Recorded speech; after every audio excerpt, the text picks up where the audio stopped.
Tomorrowland Transit Authority Metroliner nonstop, now departing Rocket Tower Plaza Station for a round-trip Super Skyway tour. Here's to the future. Here's to the future and you. Please stand clear of the doors. Por favor, manténganse alejado de las puertas.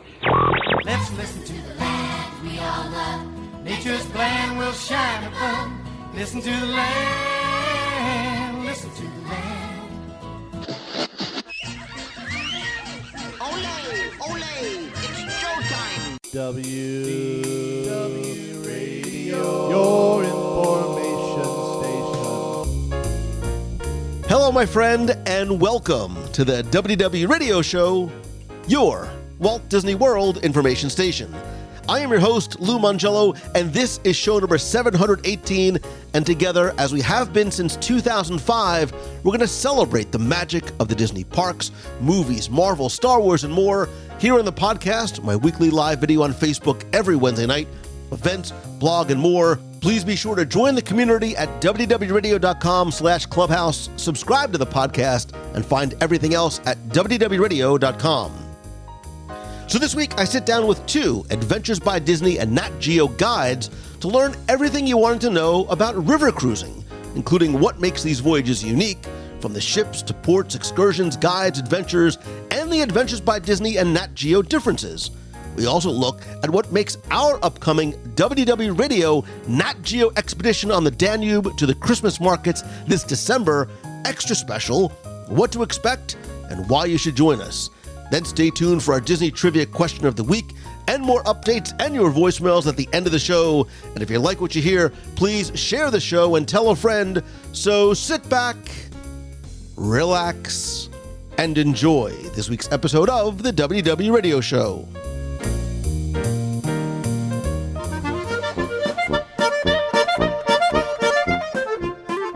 There's nothing like a Disney cruise, or is there? Beautiful ships, exotic destinations, immersion in culture, world-class service, amenities, dining, learning opportunities, and incredible memories.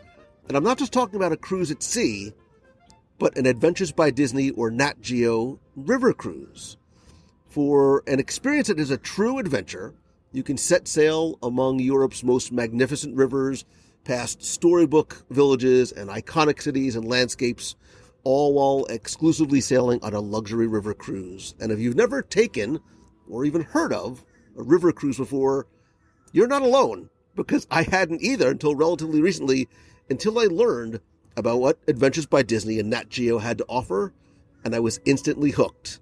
And so this December, we, our WDW Radio family, are taking our first, probably not last, NatGeo Expedition group adventure on a Danube Christmas Markets River Cruise from December 9th through the 16th. And we are going to set sail through the heart of Europe on the Danube River, visiting destinations in Germany, Austria, Slovakia, and Hungary, visiting the Christmas markets for an experience that I am counting down the days until.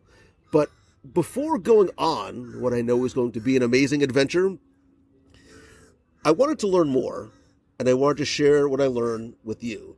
Not from something that I read or something that I saw online, but directly from a NatGeo and Adventures by Disney expert and guides.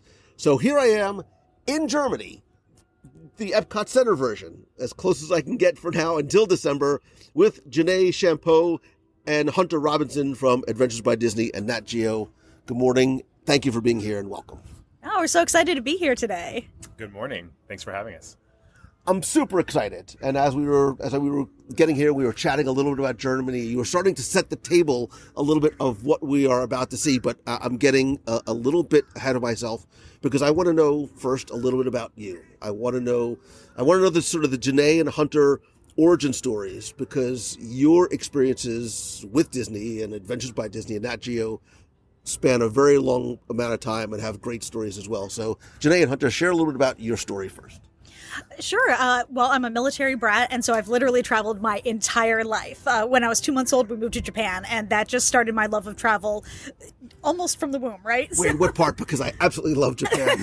No, Okinawa. Okay. Loved it. Absolutely loved it. And my dad had multiple tours of duty there, so we just kept coming back. And it was a great way to grow up. And when I was in college, I saw this bright orange sign on the student center wall saying, "Come work for Disney for the summer." And I thought, well, that's weird. And that's when I found out about the college program. And I just thought, well, this will be a fun summer job. And that was in 1995.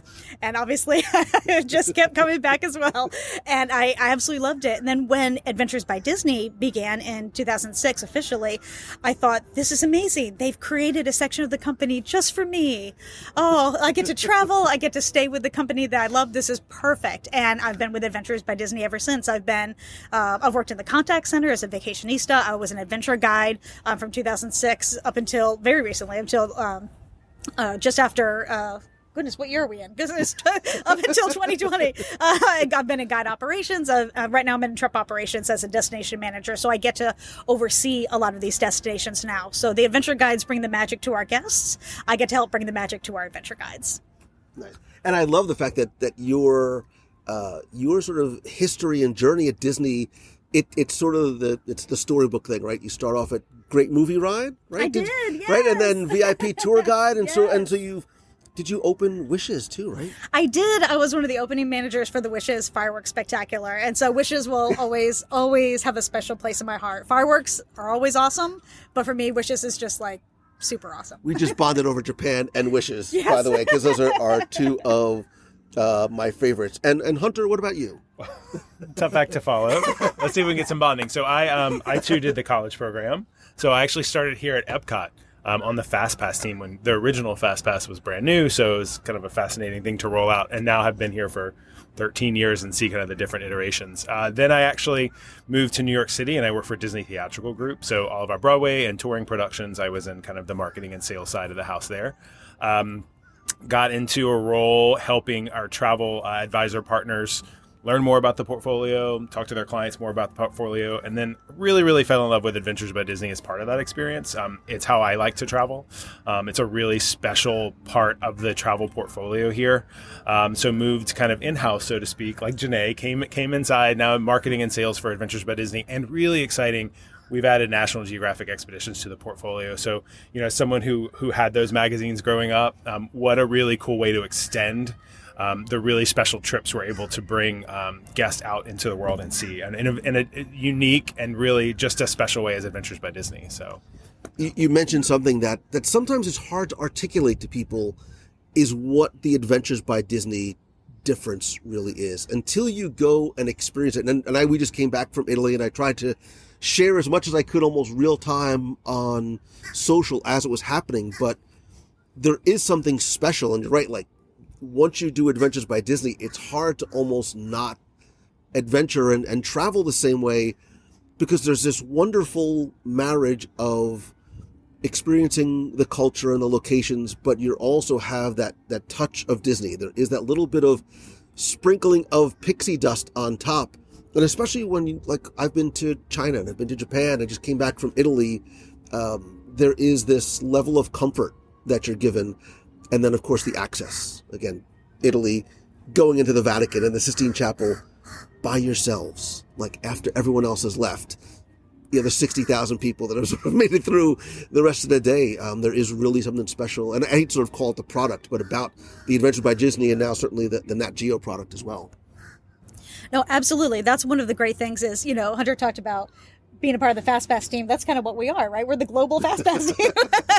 Because who wants to wait in line? I mean, the Sistine Chapel is a great example, because you can go with 60,000 of your closest friends now, in there, or you can actually be in there by yourself and actually get to talk and have someone explain to you what you're looking at, and have a truly spiritual experience in there, and really be able to enjoy it and not worry about stepping on someone's foot or feeling almost claustrophobic in a decently sized space just because of the amount of people. To be able to go to the Tower of London and be the first ones in to see the crown jewels in all their glory because we have that private access with a beefeater showing us the way. It's those type of VIP access, as well as really the atmosphere around it. This isn't a Ferrari safari where we're just trying to run you through everything as quickly as possible. A lot of this is because of the bonding. You can't have these incredible experiences with other people and not form that bond, not have that family atmosphere. People probably don't go on group travel thinking, I'm going to form a new family, but that's what happens. And it really increases the value of what we're showing you, because it's not something that's static. It's something that you're experiencing with all of your senses. You're smelling it, you're tasting it, you're touching it, and everyone else is with you as well. And you just have to look to the people down your right and left and say, oh my gosh, are we really here? Are we really experiencing this? And it just builds, and all the junior adventurers start forming friends, the adults are forming friends, and before you know it, you are not individual family units, you're one unit experiencing the vacation of a lifetime. And then kind of wondering, where are you going to go next? A wise man talks about, it taking people to make a dream a reality, and it's true. Italy is a great, I'll just keep referring back to Italy. Italy is spectacular, but it was our adventure guides, right? It was our Disney adventure guide, Dusty and Marco, who are in Italy, but more importantly, it's also the integration and the seamless marriage of the local guides as well. Our local guide in Rome was absolutely, I wanted to just take her with me everywhere I went.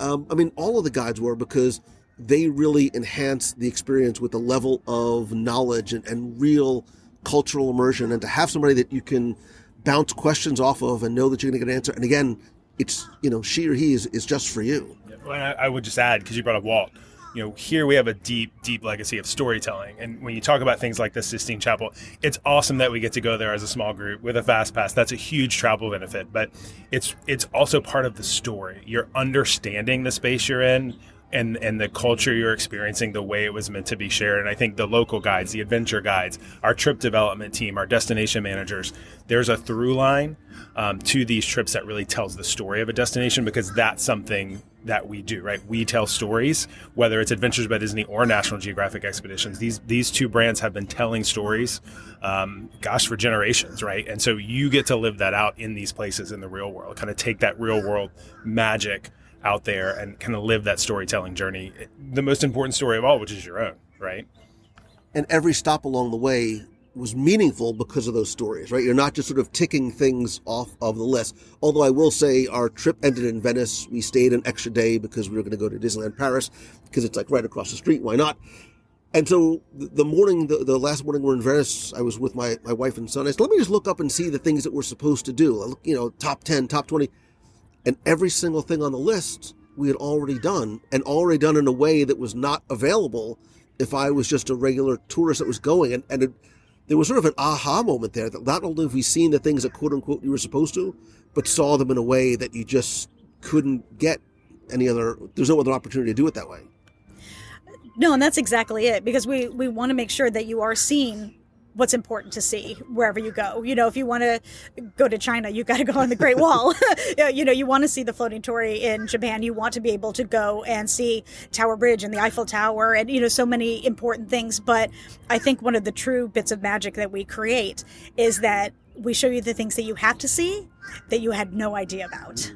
We were talking earlier about Sarah's farm in Tuscany, and that is a place where you go to Italy and you think, oh, we're going to go to a farm and we're going to learn how to make pasta and have lunch, and that's great.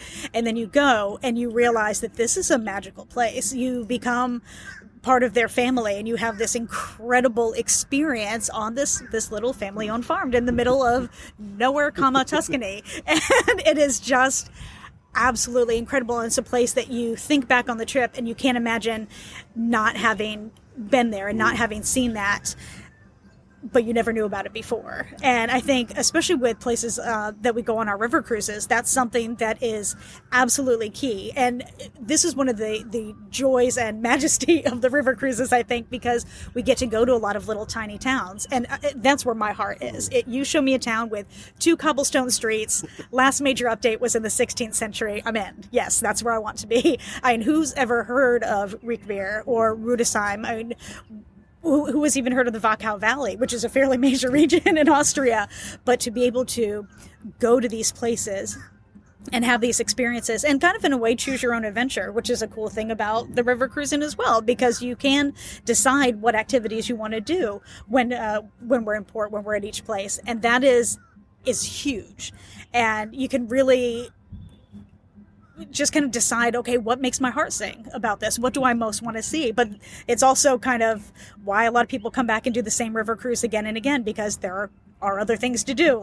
You think you picked the greatest thing and you had a wonderful time, and then you're talking to everyone at dinner and thinking, oh no, I got to come back because I want to go to do this thing. And so we have folks that have gone on the same river cruise 2 or 3 times just so they can do every single bookable activity. And I just think that's cool, because just as a side note, and this is, again, this is where my heart is. If you go on the Danube and you have not done the apricot farm, you need to go back, because the apricot farm is amazing. All right, we're going to get to the apricot farm when we start talking about our Christmas. But just very quickly, because you touched on Sarah's farm. And somebody listening might be like, well, that just sounds like it's a throwaway thing. You look at we've been to the Vatican, the Sistine Chapel, Venice, all these amazing basilicas. At the end of our Adventures by Disney, I said, what was your favorite? 99% of the people said it was Sarah's farm. And it's an experience, again, you can't sort of, quote unquote, buy it anywhere else. But it's so memorable and it's so authentic. It was so authentic, it almost felt fake. It almost felt like, wait, this is not, this vista that we have just can't be real because it's so spectacular. But let's talk about river cruising. And I really want to sort of boil down to sort of the beginning and the basics, because a river cruise is very different than a traditional cruise. If you've been on a Disney cruise or, another cruise line, talk about some of the ways a river cruise is different, not just in the size of the ship, but in the type of experience that you have. Absolutely. I mean, like I mentioned, it is kind of a choose your own adventure, which is something that's different. It is itinerized travel, but like on an ocean cruise, when you go into port, you have different things that you can choose from. So there are some times when we all do the same activity, but there are certainly opportunities for you to be able to pick what you are most interested in and what you would like to do. And this is kind of a neat thing, because the family doesn't even necessarily have to stick together. If dad and daughter want to go off and hike up to the amazing ruined castle in Dernstein, they can, while maybe mom and the son want to go for a long bike ride. So, there are different things that you can do in the morning. Everyone comes back, kind of recoups at lunch, discusses the morning, and then maybe everyone does the same thing or switches everything up for the afternoon activities. So I do think that's cool to have that level of customization that is not always typical on a trip. And these don't have to be selected, months in advance, right? These are things that you can decide to do when you get to each port. No, you do have to choose them ahead of time, but it's not a huge amount ahead of time, just so we can make sure that, of course, all of our partners know how many people to prep for. But it's, you do have plenty of time to kind of decide, so it does have to be in advance, but it's not a crazy amount. But also, one of the nice things is you can unpack. I like going place to place, but man, it's really nice to be able to actually unpack the suitcase and hang something up in the closet. So that's not something you often get to do on vacation or when you're traveling about. And it also, I think, increases that sense of this is my home now. This is my home for the week, and going back to the room is that wonderful sense of coming back, and you get to know the crew, and they're all so lovely and amazing. And one of the big things that I thought was fun and became kind of an event for all of the guests on the sailings time and time again is the food, because obviously now you're speaking my language. Oh yeah, absolutely. Let's get down to what's important. It's the food. Because these river cruise ships are not huge. They're not massive ocean liners. I mean, we're on a river, so you can always see land. There's no way that you're not actually in sight on both banks, and because of that, they don't have these massive, huge freezers in the back or anything like that. So every morning, as soon as we would clear and they'd put the dock out and everything, we would see all the local partners, vendors, coming on board with all the food. And we could see, oh, it looks like we're going to have mushrooms today on something. And, oh, what is this, that lamb? And, because all the food is completely fresh. They're bringing everything on in the morning in that port, totally local, totally fresh, totally locally sourced. And then that's what they are making for the day, for lunch, for dinner. The pastries are made every morning. So everything is 100% fresh, 100% made just for us. And I think that is an incredible thing. And it's really fun getting to watch all that come on board and realize, my gosh, this isn't something that we've been carrying around with us. With very few exceptions, everything is coming on that day, and it's almost kind of unheard of. I don't go grocery shopping every day, but being able to have master chefs make all of that food just for us is pretty incredible.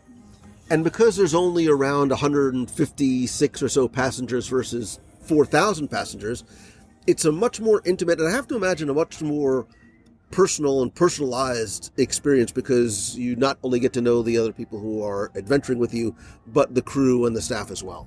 Absolutely. And I know that when we started our river cruising trips, that was something that some of our longtime guests were a little concerned about, because like we mentioned, on our standard land-based trips, you do become a family. You've got maximum of 40 people typically, and you bond very quickly. And when you've got 150, my gosh, is it going to be the same? But it is. You're still having incredible adventures. You're still not a huge amount of people, and everyone still bonds. And we have a couple ways to kind of maybe move that along as well. Like every night is a junior adventure night, because the adults want to have their 4 or 5 course dinner with the wine and everything like that, nice, relaxing meal. Your average 10-year-old is not going to sit for that. And while they can join if they want to, we also realize very quickly that we need to have something for all of our junior adventurers and teens every evening. So we usually have separate areas for the teens to be able to go and kind of bond. And then we've got a giant junior adventure buffet every night. And let me tell you, when the chef on board is a 40-year Italian chef and he's the one making your handmade chicken nuggets, they're the best ones you'll ever have. They're incredible. They're good butter noodles, right? The best butter noodles you'll ever have. Yes, exactly. And, so there's a different activity every night where maybe it's a craft night, or maybe we're doing a Disney movie night, or we're creating our own game show or something like that. But it still gets everyone to bond very closely and get to know everyone else. And so you're not going out and having an activity with random people that you might have seen on board the ship. It's still family, and you still form that bond. And that was a big thing for all of our guests. And it was a big thing for us, because I think that's a huge part of what makes Adventures by Disney so successful, is that family atmosphere. Yeah, and we'll talk about a little more about the different types of cruisers and cruising with a family or cruising as an adult. But we mentioned earlier on that the ships, the river cruise ships that we're on, is there's a partnership between Adventures by Disney and NatGeo and AMA Waterways, who is really sort of the standard in luxury river cruising.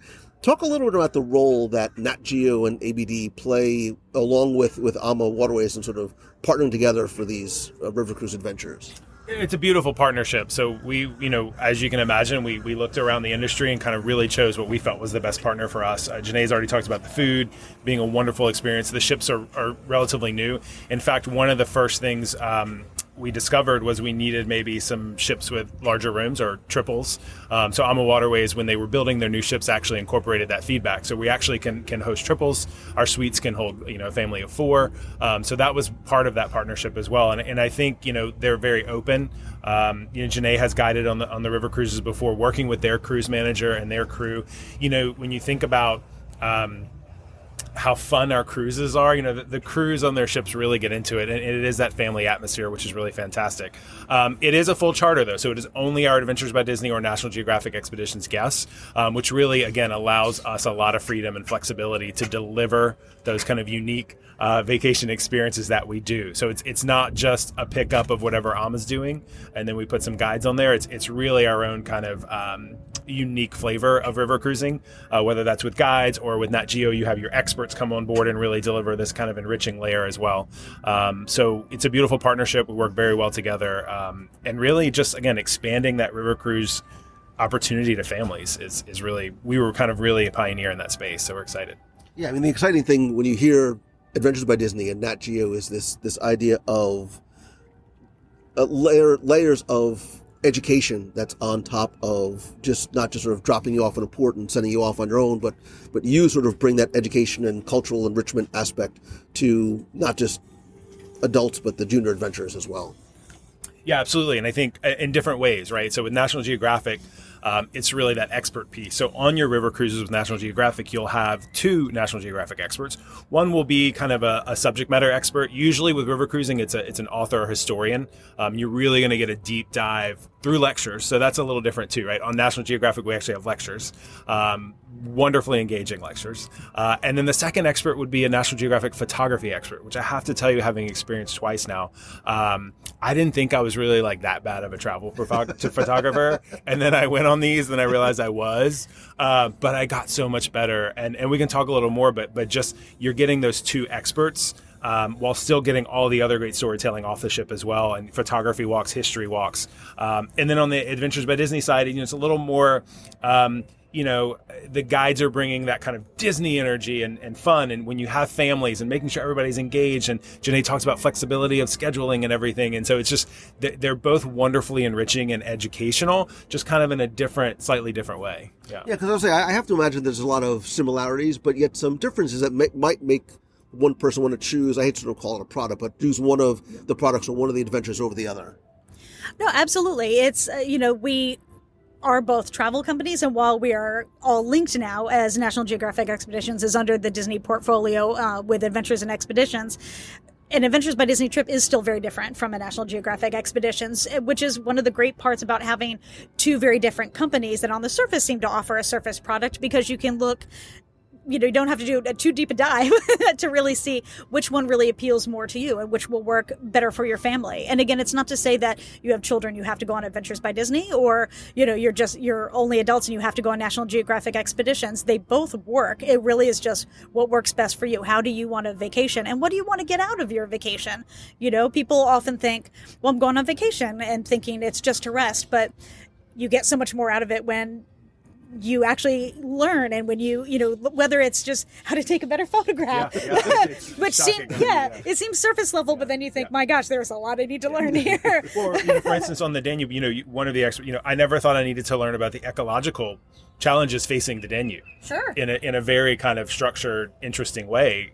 That's a National Geographic expedition. Look at it, right?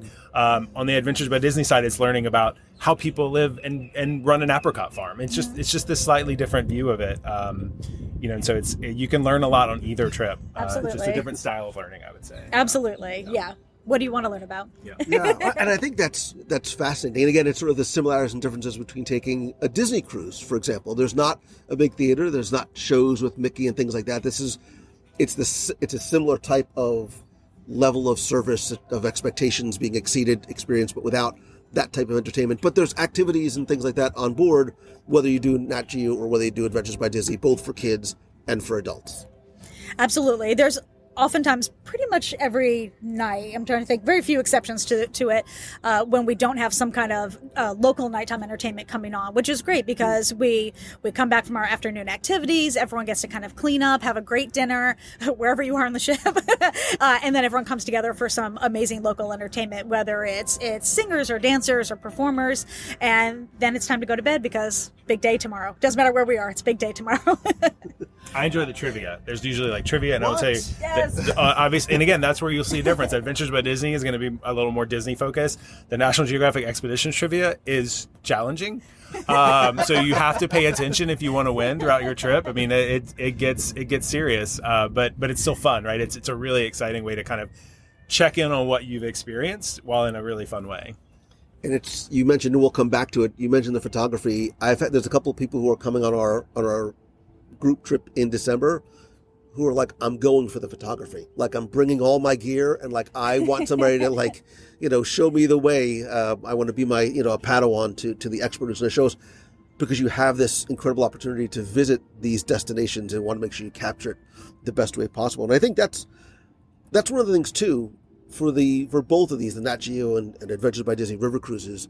The ports are the stars, right? The ports are the destinations. You talked about the joy of being able to walk in, unpack in your stateroom. And again, a lot of staterooms have balconies and whatnot. But you wake up every day, for the most part, you're in a different port. And again, unlike some of the Disney cruises, these cruises are normally longer, right? There's no 3-day river cruises, right? They're longer experiences. Talk a little bit about the different ports, and I know we'll talk some about some of the different destinations, but how the unique cultural experiences and the ports that have been obviously very carefully selected are really the stars of both voyages. Absolutely. And it's a great blend of places you probably know and places that you probably don't. And I think that's kind of the magic of it. You've heard of Vienna, but have you heard of Melk?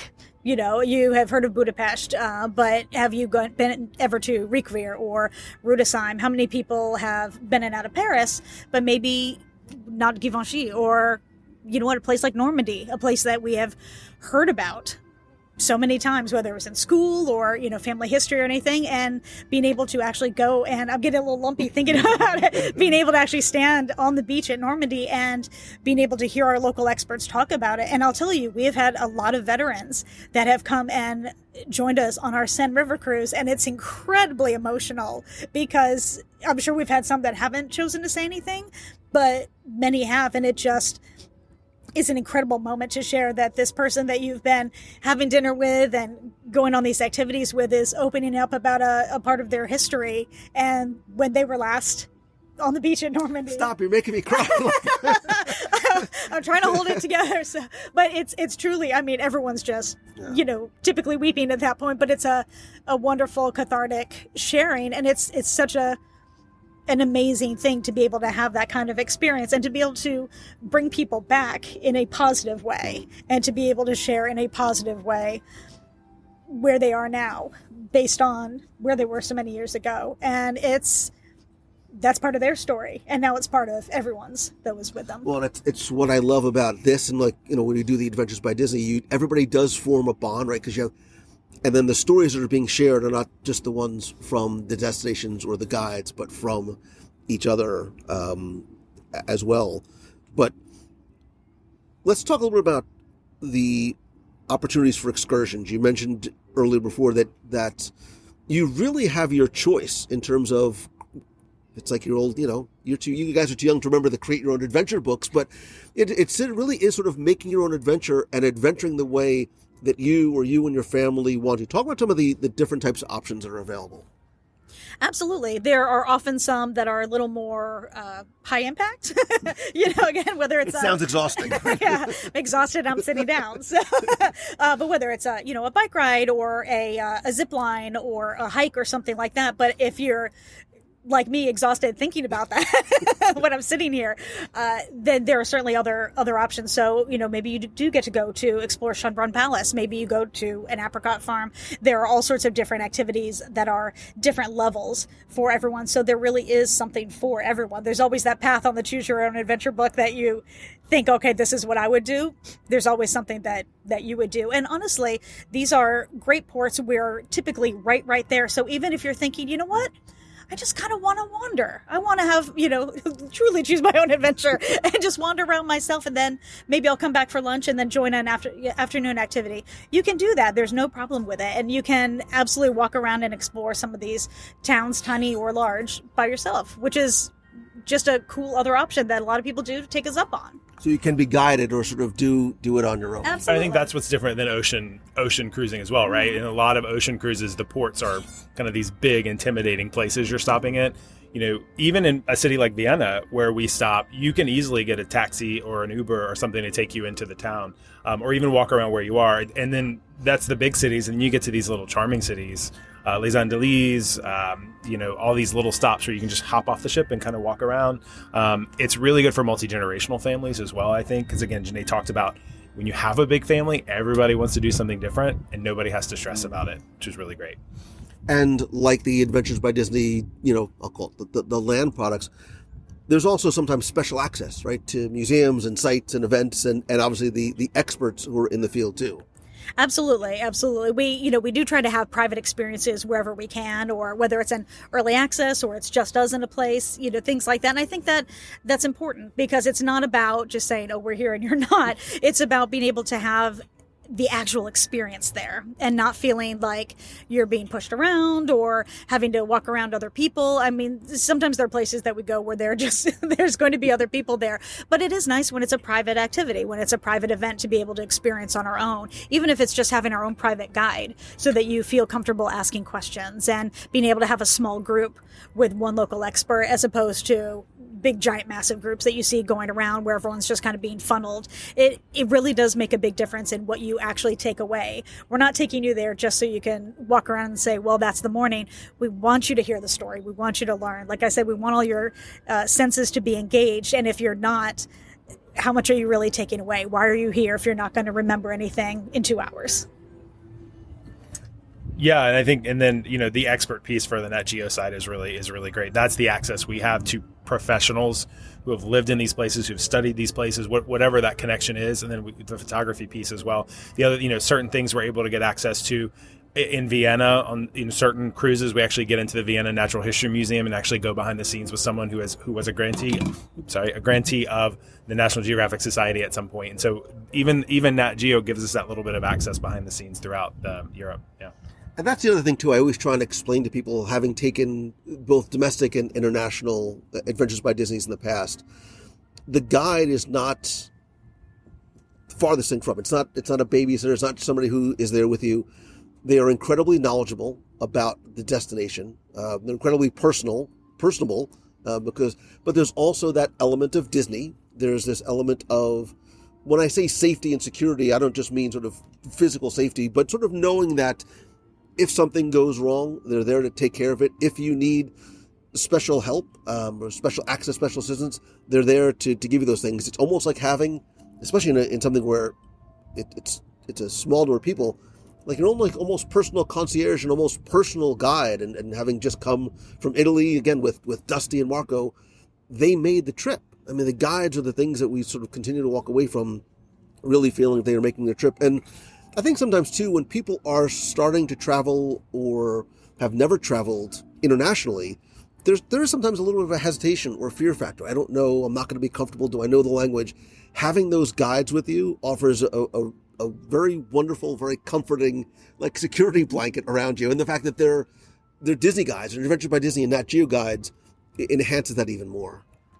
Absolutely. I mean, they're a big part of kind of our actual real life magic on each of the trips. And the language thing is an important thing. So, we typically have at least one U.S. guide and then one guide from the destination, which is kind of fun on the river cruises because we visit so many destinations. So you could have adventure guides that are French, you could have adventure guides that are German, you could have adventure guides that are Hungarian. And it's great to be able to learn from them about what it was like growing up in these countries, what it is like to get around, whether it's just going to school or being there as an adult, coming back, what their family histories are. And it's great to be able to learn from a local as well, because they'll often, teach some key words, when you're in different ports. And it's just it is a wonderful sense of security and storytelling and knowledge that we add. And the adventure guides are the ones that are watching over everyone. They're the fairy godmothers that are making sure that the magic happens, but also that everyone knows what's going on. So you don't have to ever wonder what's coming next, or where do I need to be, anything like that. You should be able to just roll out of bed, know this is where I meet my guide and what time, and everything else is taken care of. So everything is going to flow. The information is going to come. You don't have to worry. All you have to worry about is, what am I going to wear today? We got you for everything else. And we all add, when you talk about security and safety, it makes me think about our trips are really good for solo travelers as well, right? When we think there are a lot of people out there who want to do these things but are worried about doing it alone, between the guides and the two brands of storytelling we bring, you're really going to feel safe and comfortable in the group. You're with like-minded travelers. They've chosen this destination intentionally. You're going to have something in common, and we really try to, Janae has alluded to this, create this sense of togetherness and family of kind of this group that's moving together. So if you're a solo traveler listening, by all means, we are great. We welcome you. You're going to be part of the family on any of these trips and really have a great time. Yeah, for when we do our group trips, we always have a number of people that travel as well. Because again, there's that built-in sort of comfort level. So, okay, we've talked about these trips and the ships and the guides in sort of very wide, loose terms. We're now sort of envisioning, we get up in the morning, we throw open, our drapes, and every morning there's a different destination out in front of us, right? Just like I'm picturing the Instagram story as I say this. But let's talk specifics, right? Let's talk about some of the different destinations that both Adventures by Disney and Nat Geo goes to on the river cruises. As Hunter and I stare at each other. So, well, I know for the Danube, one of the amazing things is going to to Hungary, to going to all over Austria. I mean, we really go all over Austria, and of course, either starting or ending in Germany, depending on which direction. Which that's kind of something fun with the Danube, is which direction is it going in, because it goes back and forth. We go up the river, we have to come back. So you do have to be careful about, are you starting in Budapest or ending in Budapest? But to be able to go to all of those places is incredible. And then you've got the Rhine, which is primarily focused on Germany and France, and of course the Seine is France. So, but to be able to experience all of these different destinations and at different times of the year too, because the same destination can be very much not the same depending on what season you're going in. Well, the bulk of our season is in the summer. We have adult exclusive departures for both the Rhine, our food and wine on the Rhine, and our Oktoberfest Danube sailings that are, again, just adult exclusive, so 18 plus. And then we have our holiday Christmas market sailings and our magical holiday sailing on the Danube, which is when you are there in Austria for New Year's Eve. Thank you very much. Where else would you want to be? It's incredible. So being able to be there in the summer is wonderful and amazing. It's a great way to spend summer break. But being in some of these little towns in the winter it's like walking into a Christmas card. It's like being in a fairy tale. A lot of these places are tiny medieval towns. Or to Hunter's point about Vienna, it's a big city, but it doesn't feel like a big city. And being able to see it with the snow and decorated, and it is absolutely magical. It feels like you have walked into the pages of a fairy tale, or like one of those kind of glittery Hallmark cards, with the snow and everything that you can buy, the blank ones. That's totally what it looks like, but for real. It seems like something you'd see at Epcot, but again, it's real life. So if somebody's starting to think about, wait a minute, I might be interested in a river cruise, are they seasonal or do they run all year long? I mean, could you go on a river cruise in the summer as well as choose a river cruise in the winter, or are there certain times a year?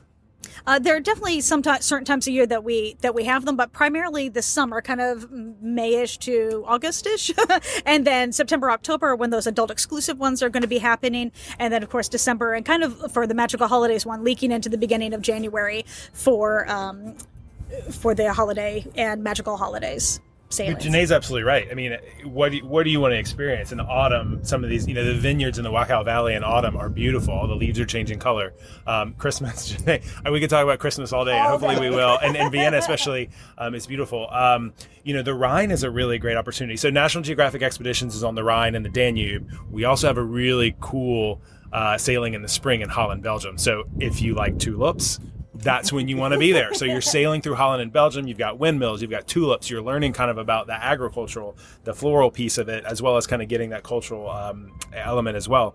I think, I could talk about Austria forever. What I also love about river cruising too, when you think about where it goes, what's other than the Seine, which is one country, these other cruises are touching many, many countries, and you don't know what place is really going to call to you. I have to say, Austria was never really on my list, but it calls to me now that I've been a few times, and you don't know what you're going to discover on these river cruises.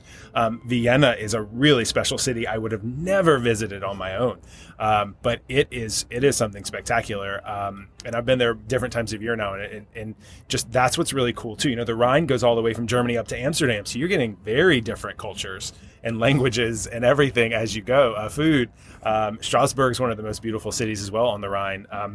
And even between, Adventures and National Geographic, on the Danube, we may have slightly different stops. So, for instance, the National Geographic Danube River Cruise stops in Weissenkirchen, which Adventures by Disney is not. Just different reasons, different stories we're telling, different, but, it's these little cities you can, and so that's cool too. So you also can choose both. You don't have to choose one or the other, right? It's just a slightly different way to experience it. So Danube with Adventures by Disney, come back, do Danube. Christmas markets with National Geographic Expeditions with Lou. There's lots of things to discover, and you only have to unpack once. We'll just keep saying that. It's a big win. Yeah. It's a big win. Yeah. Just bring lots of batteries for your camera. And I was absolutely. going to say lots of film for your camera. Right? Charger. Yeah, right. Film. Yeah. You can bring it. The photography experts will know how to handle film, so they'll be able to talk about it. Just quick sidebar with the photography, because I think for a lot of people it really is a very much of an attractor. So there's a guy that is specifically focused on going with you on excursions or teaching you on board. How does he work? Yeah, so across the National Geographic Expeditions portfolio, we offer photography experts on different trips. So you can go on land. I've had the privilege of experiencing one on a Morocco expedition, as well as the Danube holiday Christmas market cruise. They are photography experts that have either maybe worked for National Geographic magazine, so published cover photographers, photo editors, National Geographic Traveler magazine, award-winning true artists and technical photographers. And so not only is there art amazing, but these are amazing people that have lived a life that you don't dream of, like just the stories they have to tell, being embedded somewhere, telling this story through photography. And photography is a huge pillar of National Geographic, right? It's a major investment in what they do. It tells that story. And so what they invite you to do is learn how to tell that story yourself. And what I love, I do not have a camera. It's funny, we got on the Morocco trip and she asked who here has a camera, and nobody raised their hand, and she pulled out her phone, the photography expert. It's like, you all have a camera. Spent the entire trip teaching us how to be better with our phones. You don't have to have a camera. You're going to walk away learning things. Now, if you have one, you're going to get probably special time with the expert. And that's the other thing too. It's great about a river cruise. You're on they're with you all the time. So even if it's not during a lecture or out on a walk, they usually kind of set up office hours on the ship. You can go meet with them in the library and have a more one-on-one conversation. They'll look at your photos. They'll kind of say, hey, they'll teach you how to edit them on your phone, which was huge to me. I became a more intentional photographer, even just with my phone. I realized I don't have to take 300 pictures a day. I can take 2 and deliver what I need to deliver. And then the big thing too is to go teaching us how to go back and just delete things. It's huge. But this is part of that work. And you learn about composition, but in a really, really digestible way. Like, I understood what she was saying. I didn't have to, I became a better photographer throughout. And what's really cool too is you see everybody else really getting into it.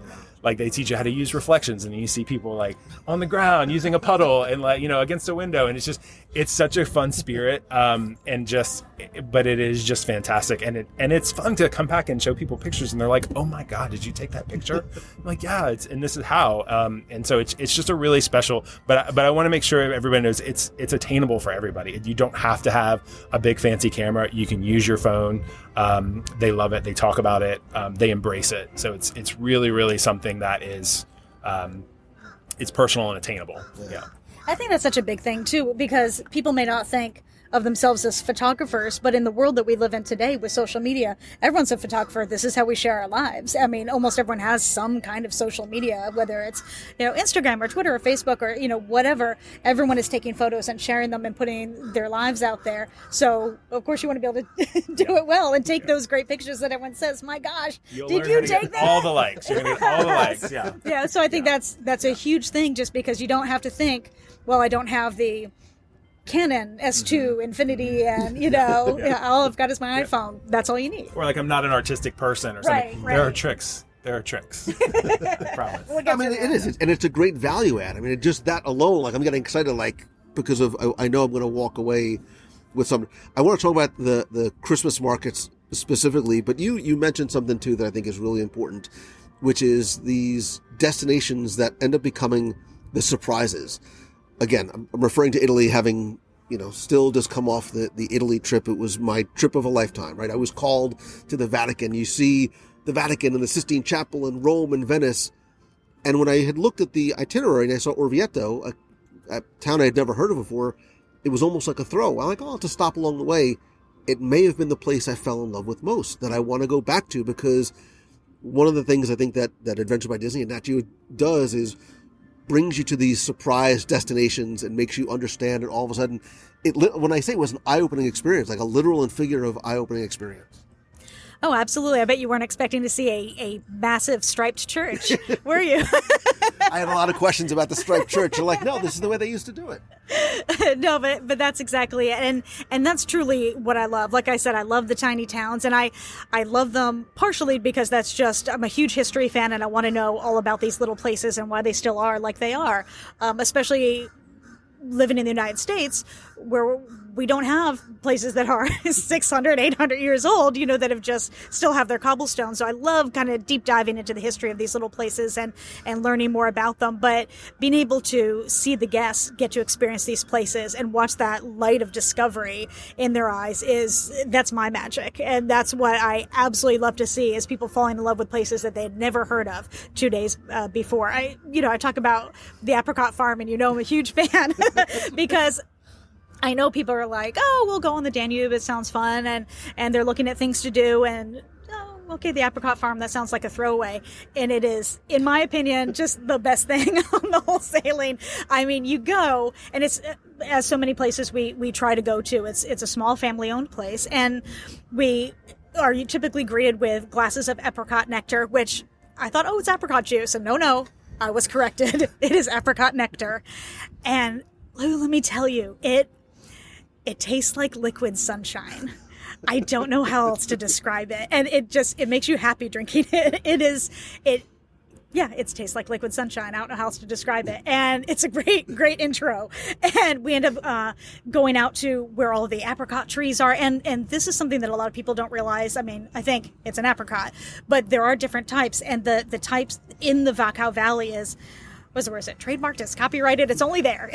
They're kind of small, they're very sweet, really good for baking, good for making schnapps. And we get to learn all about that and how important it is to the region to have this unique type of apricot and to be out there in the fields. And it looks like you're in the middle of like a Bob Ross painting or something, it's just, happy little clouds and rolling hills. And they're talking about, oh, you see those plum trees over there? That's our neighbor. And they're telling us all about that. And if the season is right, then we can sometimes even take apricots right off the tree and eat them there while we're hearing all about it.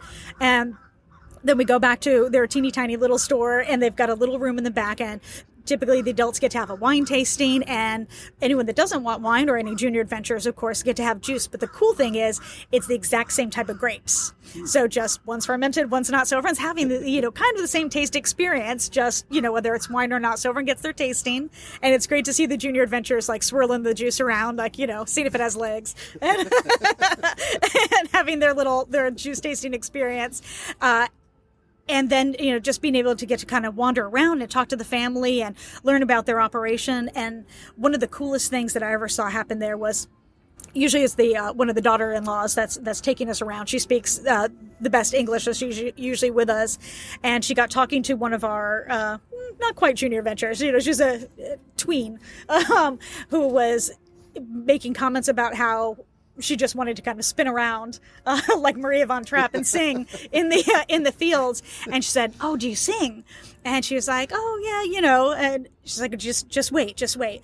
And it just seemed like a throwaway comment. And I had forgotten about it. I think everyone had forgotten about it until at the end when they're walking us around their operation. And she's like, come in here, everyone. And took us into their distillery. And it's this cave. I don't know how else to describe it, kind of at the back of the property, where they've got the big, silver distilling equipment set up and everything so they can make the schnapps. And she started telling us the story about how she loves to sing to her children, and she likes singing to herself when she's in this room because the cave happens to have incredible acoustics. And she sang to us this Austrian folk song, and it was... Okay, I feel like I just keep getting all choked up. It was one of the most incredible songs I've ever heard. You could feel the music around you. You could see it in the air. It was just incredible. And most people didn't speak German, but it was one of those things where you didn't have to understand the words to know what she was saying. And the song was just haunting and incredible and beautiful. And then when she was done, she said, "Come over here to our little tween." And she's like, "And now you sing." And she was like, "What?" But they kind of conferred a little bit, and she was like, "Yes, I know that one." And then they turned around and they sang "When You Wish Upon a Star," and we were all just drowning in tears. I mean, it was absolutely incredible. I mean, you could see the pixie dust in the air. It was amazing, and it was just something that was off the cuff. It was a true magical moment, just because she loves taking our groups around because they're so appreciative and so excited to see what her family does out in the middle of the Wachau Valley.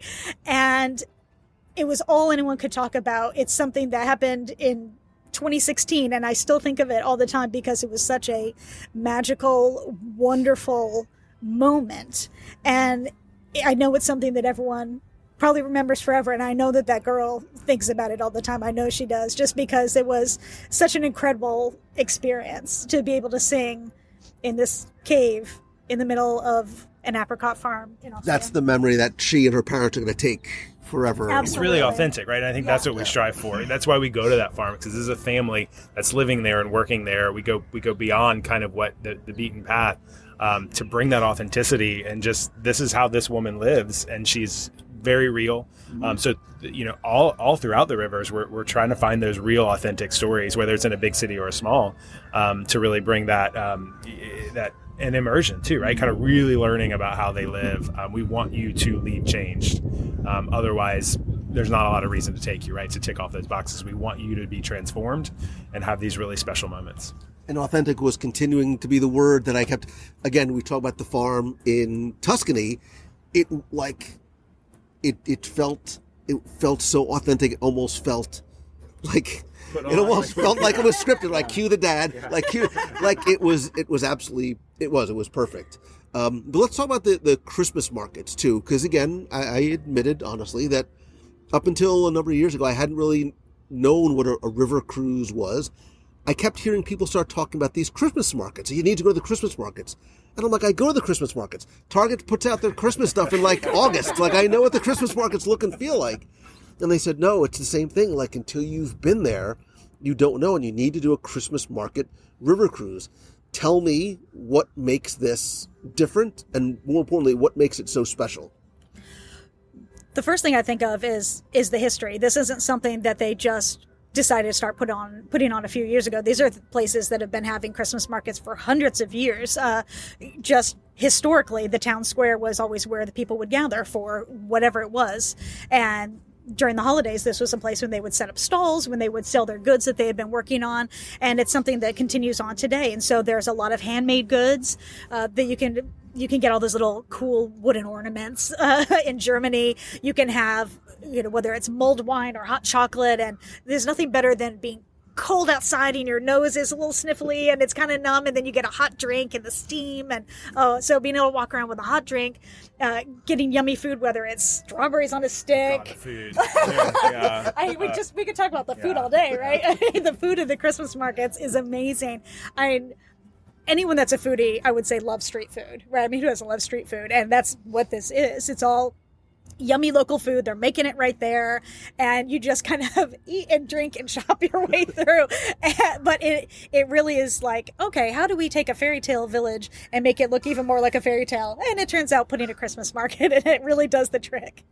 I love that the communities are experiencing it too, right? You're not there with a bunch of tourists. Now, granted, there are tourists, but sure, the real people who live there are actually out doing their Christmas market thing too, right? They're celebrating, they're having glühwein and brats and everything, and it's a really special experience from that way too. Because again, back to authenticity, like this isn't just a thing. It's a really magical, and it's steeped in history, as Janae said, and a lot of interesting, different history in different places, right? Because on the river cruises, remember, you're going to go through different countries, so you're going to get a slightly different version of these markets. You got big city markets. You learn that Vienna has like 26 markets. I mean, it's amazing. It truly is a cultural phenomenon there. Like it's not just like, Chicago has one, right?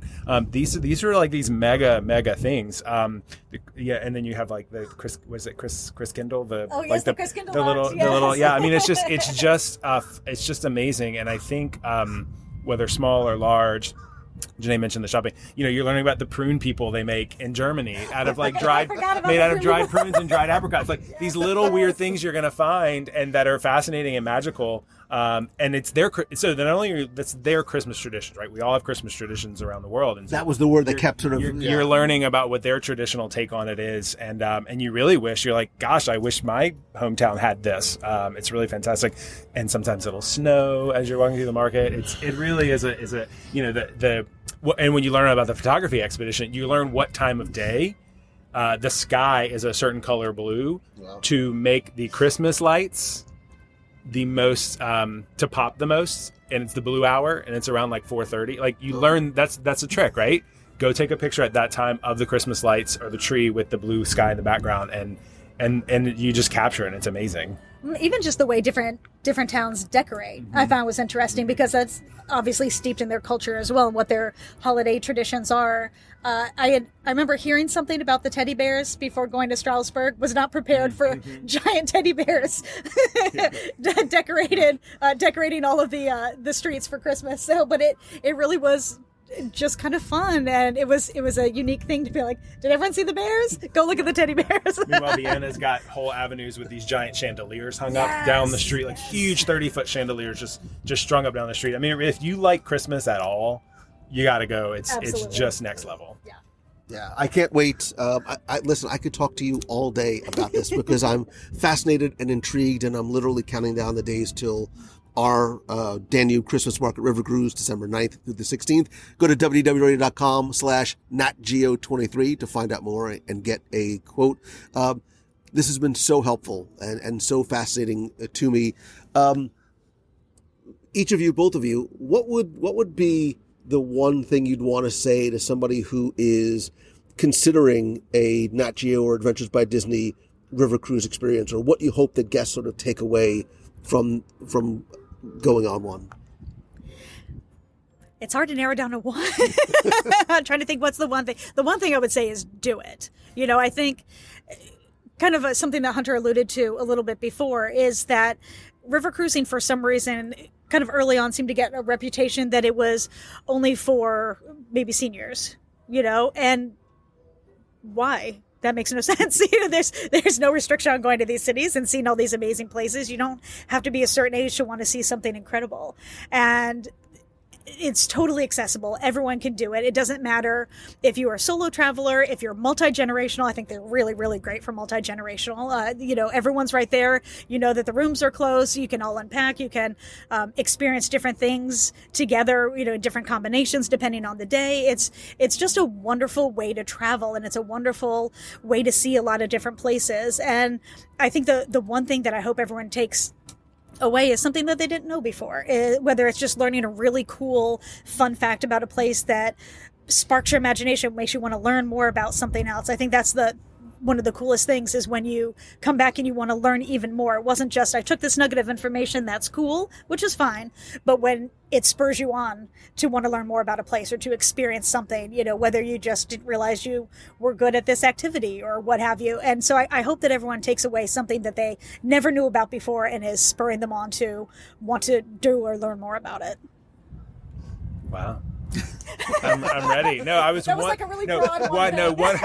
One thing. 100% was going to say river cruising is for everyone. Janae was absolutely right. So a lot of people think it's for certain people, but our trips are active. They are fun. They are flexible. You can do so many different things. And I'll just call back to my kind of falling in love with Austria. You will discover things that you didn't know you were going to discover because you were seeing so much. You're going to fall in love with an apricot farm. We didn't even talk about Salzburg. My goodness, yes. That could be a whole other episode, Lou. Like there are just these cities that will call to you, and you're literally parking like in them. And so it just takes all that stress away, and your family can have a wonderful time. You and your friends can have a wonderful time. You can have a wonderful time as a solo traveler. River cruising is for everyone, especially with Adventures by Disney and National Geographic expeditions.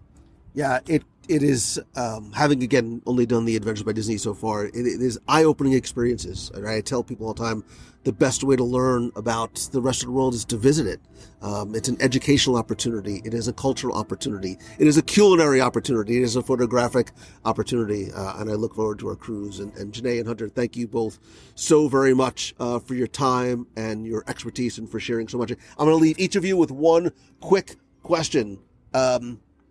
I still believe in ladies first. I'm going to just give you 2 words today. Grandma Disney? Oh, yes. I'll try to make it as short as possible. So, we've talked a lot about the family atmosphere and how everyone comes together and multi-generational travel. And during one of our sailings on the Rhine, we had a huge family, multi-generational. Grandma was there with her 4 children, their spouses, their children. It was a great, huge group. They were super fun people. And somehow, very early on, all of our junior adventurers and teens and everything realized that, I'm just going to call her Grandma Disney so I don't call her out by her actual name, realized that it was going to be her 93rd birthday while we were on the sailing. And the kids started to conspire, is the only way I can put it. And this was not something that was brought on by the adventure guides. It wasn't something that was driven by the family. It was just something that the children just grew to love this woman. She was the sweetest, kindest person I've ever met in my life. And they just absolutely loved her and all just kind of decided we're going to do something for her birthday. And it was the last full day of the sailing. And so we're doing this big finale thing. And thank you so much. And it's been a wonderful trip. And one of the teens came up and said, we have something So, oh, great. Absolutely. Floor is yours. And all of the kids, and I mean everyone, like we're talking 20 years old and younger, everyone had gotten together and they had created this little skit that they put on about their adventures over the week and everything that she got to do and celebrating her 93rd birthday. And they had all gotten paper and written her birthday cards and tried to use how to write happy birthday in German and in French and all this. And it was, because it was like 50 kids. Of course, it was the most disjointed. It made absolutely no sense, and it was adorable, and it was wonderful. I mean, I own a corgi. I know adorable. Like, this was the most adorable thing I've ever seen in my life. And everyone was just, watching. She was absolutely in tears, and it was incredible. And we talk about having magical moments, and there are some magical moments that are set. Like, we know what they are. We know how to create them and what to do. There are many that are just by opportunity. We think, oh, this is a great opportunity. I can do something. What happened with the apricot farm and being able to sing, that was a magical moment that just came up out of nowhere. This was a magical moment that was created entirely by the guests themselves. I think the atmosphere is just ripe for it. Everyone wants to be a part of that magic, and everyone wants to create that for someone else. And it's seen all of these junior adventurers and teens and everyone come together to celebrate this woman that they didn't even know a week ago, and to spend so much of their own time being able to put this together just to honor her was so heartwarming, and it was incredible. And anyone that thinks that you can't have a 150-person family is incorrect, because we absolutely were, and everyone just absolutely loved it. And I know that she's had many birthdays. I'm confident that 93rd was a real special one for her. It was definitely special for all of us experiencing it with her. And I wish people could see, because, again, you're getting emotional. Like, you're legitimately getting emotional. And it's perfect, because these types of adventures are about the emotions. They are about the memories that you're going to take with you. Hunter, I just told Janae that it's all about the emotions and the memories. We really know that it's not. I think you and I are very much in alignment. If I understand correctly, you're a bit of a foodie, a little bit of an amateur chef yourself. Yeah. So what is the one thing on my Christmas market river cruise on the Danube in December that I need to eat either on board and or at a destination? I'm going to say three things, sorry. Because in Hungary, I came home, I learned how to make goulash, which is a phenomenal winter kind of soup stew thing. I think we all think we know what goulash is, but you got to go learn how to make it. Lebkuchen, which is kind of the traditional German gingerbread. It is not like a little flat gingerbread man. It is more cakey. I would say Lebkuchen is probably and I don't know if we're going to go to Nuremberg, but they have a certain kind of sausage. Any sausage you see anywhere at any Christmas market, that's me. That's all me. There's a lot of great, or if you're vegetarian, there's usually, you probably end up on the sweet side of things, but in Salzburg, it's all about Mozart and pistachios. And I mean, it's just, I would just say anything you see, just get it. And if there's here's what I think is really cool. If there's anything on the ship you like, you can get it every day. Oh. You can just ask for it every day. So, but I mean, anything you see is good. And what's cool too about having guides, like you can ask, like, should we go to this booth or that booth? And they'll tell you. So we got you covered. Mine's a little less, food's emotional. Yeah, I get very emotional with food. Yeah. I'm going to come back. I'm going to wear a shirt that says "Body Built by Gingerbread and Sausage." So. I love that gingerbread and sausage is a really nice tagline.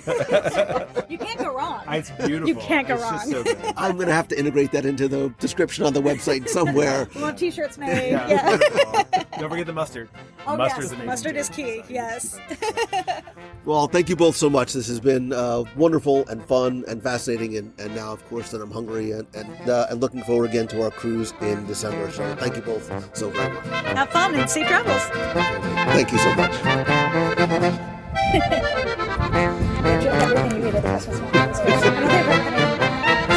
think the Nuremberg sausage.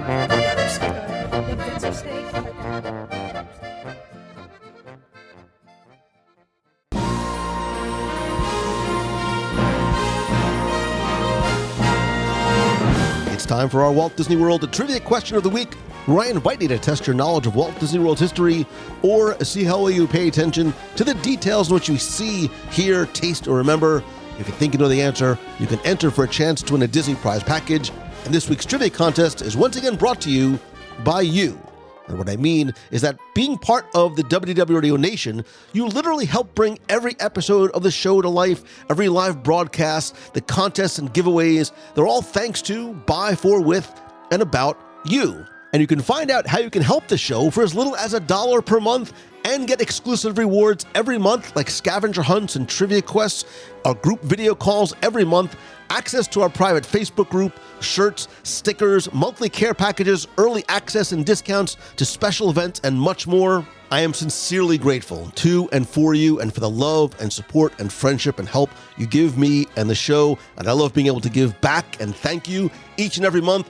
I want to say thank you once again to some new and longtime members of the Nation family, including Rhea Kratzer, Brian Crawford, Trip Jacobs, Jack Sousa, and Katie Selva. If you want to learn more and join the Nation family and help support the show, you can visit wdwradio.com/support. Now, before we get to this week's trivia question, we're going to go back, review last week's, and select our winner. So last week, I had just gotten back from our amazing Adventures by Disney trip to Italy. I promise I have a full recap coming very, very soon. So I wanted to head over to the Italy Pavilion in Epcot for last week's trivia question, because I was in pizza and pasta withdrawal. Anyway, the architecture in the main sort of front-facing area of the Italy Pavilion, closest to the promenade with the bell tower and palace, is based off of which Italian city?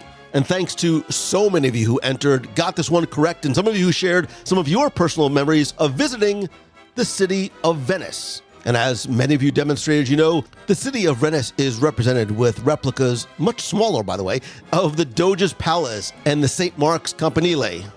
And so I took all the correct entries, and again, there were a lot of them. And oh, by the way, if you listened to our show from the archives on Thursday, where we did the walk around of the Italy Pavilion, you could have gotten the answer to last week's trivia contest. But I took all the correct entries, randomly selected one, and last week you were playing for a WDW Radio mug, pin, and a mystery prize, which is from my trip to Italy.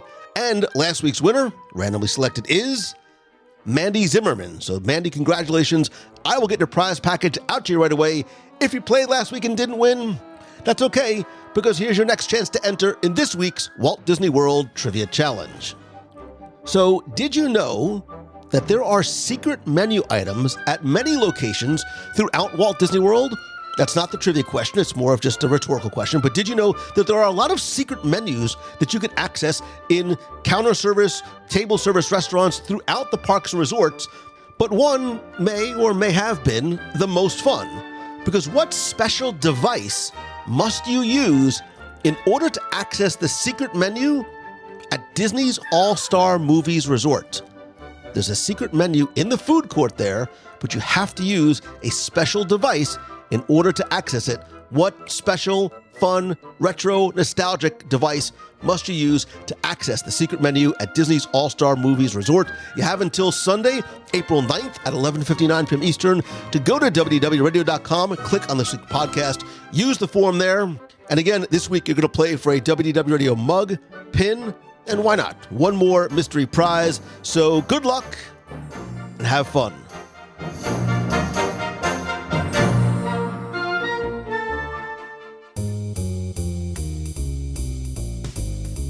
That's going to do it for this week's show. Thank you once again for taking the time to join me this and every week.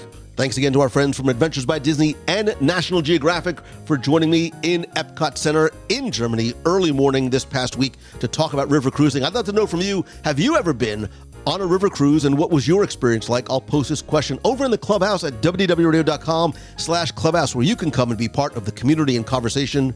If you're interested in joining us on our WDW Radio group NatGeo Expedition Danube Christmas Markets River Cruise, you can visit wdwradio.com/NatGeo23. If you want to connect with me on social, I am at Lou Mangello on Instagram, Facebook, Twitter, and LinkedIn. You can email me, lou@wdwradio.com, if you have a question you'd like me to answer on the show, or call the voicemail be heard on the air at 407-900-9391. That's 407-900-WDW1. Visit our events page at wdwradio.com/events for other group cruises, Adventures by Disney, on-the-road events, and meet of the month, which, by the way, is going to be Friday, April 14th, the night before our WDW Radio cruise on the Disney Fantasy.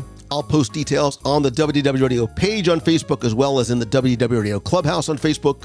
Please visit the all-new, completely updated LouMongello.com to find out how I can help you, whether it's by turning you love into what you do with one-on-one coaching, small group masterminds, or coming to speak to your conference, event, business, or school. You can also learn more about my upcoming Momentum Weekend Workshop in Walt Disney World this fall.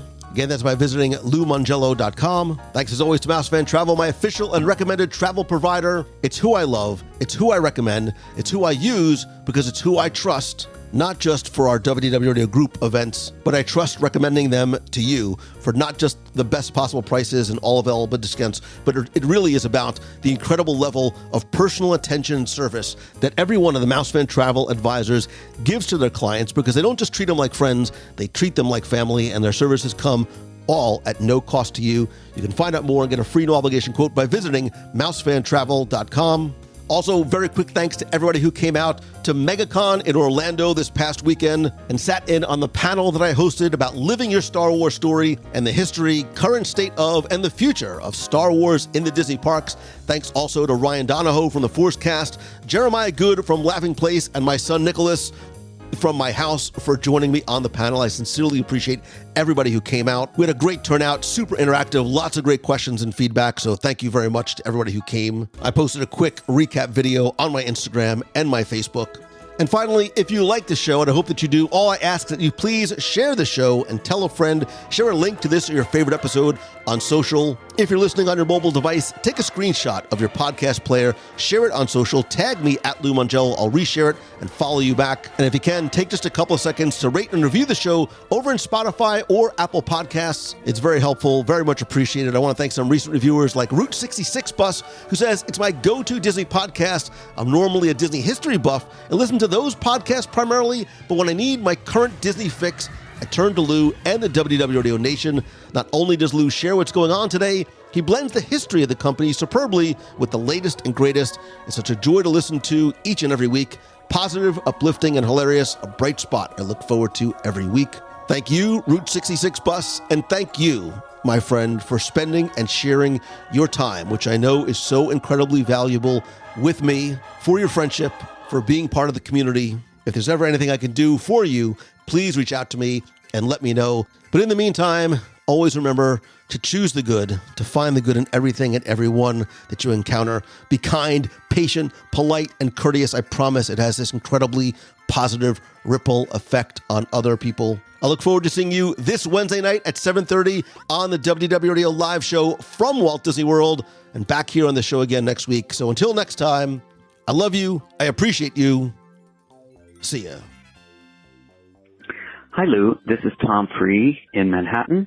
I just wanted to call because in a Wednesday night live discussion, I believe on Ash Wednesday, you talked about the movie Tron and its sequel, Tron Legacy, and you suggested watching it in anticipation of the official opening of the Tron attraction at the Magic Kingdom.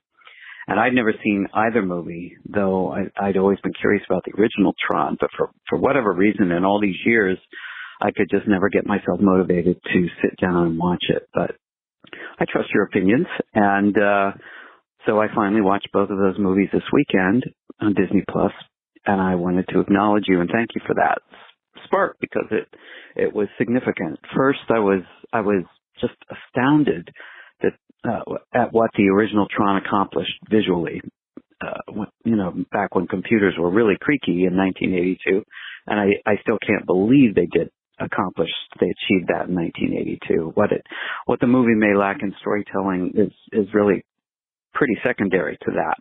But what really made it significant for me was finally seeing what is so obviously an important creative milestone, certainly for Steven Lisberger, who wrote and directed it, but also for the Disney company, who had the vision to get behind the project, even when others were rejecting it.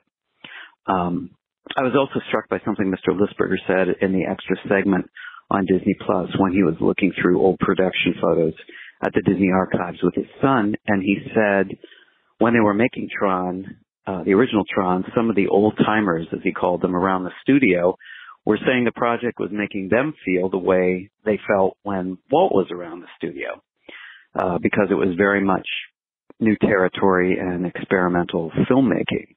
And that was exciting to hear because the company, even quite a few years after Walt had died, was still struggling to find its footing creatively and probably in all ways. So I guess the moral is creativity ultimately wins. Creative minds win, even though it may take a while, take a few decades. Hopefully less time than that. So anyway, thanks for the inspiration. I appreciate it. And have a good one. Take care. Bye. Hey, Lou, this is Chris from Hudson, Ohio, and I'm here at Disney Hollywood Studios and looking at Pizza Rizzo, and was thinking about episode, 671, where we're theming the restaurants, and I'm thinking, what if the Electric Mayhem was playing inside of what would be a Muppets-themed restaurant here at Disney Hollywood Studios? Just throwing it out there. I think that'd be really cool. Just like Sunny Eclipse at Tomorrowland, we could have the Electric Mayhem playing. That'd be awesome. All right, have a good day.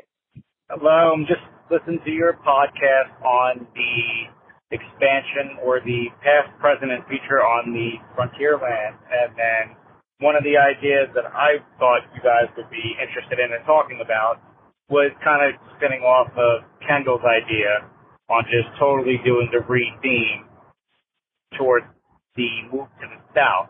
And the only reason why I think that would work is if you were to tie in a Villain Island or something along those lines. Since there is a river that you would have to cross to get there, you could actually do it where you're moving south to the southernmost point, and then you take a boat into an island, which is the Island of Villains, which could be inhabited by pirates, because that would be the Caribbean, and you can spin it that way as well, so that you do more of the pirate theme with villains. Just an idea, just something you guys can talk about. Love your show, Lou. Love your guests and love all the content you create. Thank you. Hey, Lou. It's Christine Morrison again from Flowertown, Pennsylvania. I'm watching Adventures Through the Walt Disney Archives, and I am watching the part where Richard Sherman is playing Feed the Birds on Walt's piano, and I am in tears. It's terrible. If I could have just a tenth of the ingenuity and the know-how and the drive that Walt had, I will have the most successful life and business of all time. Like, I can't even fathom. If I had met Walt, I'd probably be like, I don't even know. I'd probably pass out. I'm going to the Franklin Institute, which is not far from my house. On April 15th, you guys will be starting your cruise to Bermuda. But April 15th is my birthday. I will be 48, and I'm going to go to lunch, and then I'm going to the 100-year exhibit at the Franklin Institute with my 100-year Mickey ears on, my 100-year shirt on, my 100-year Magic Band Plus on.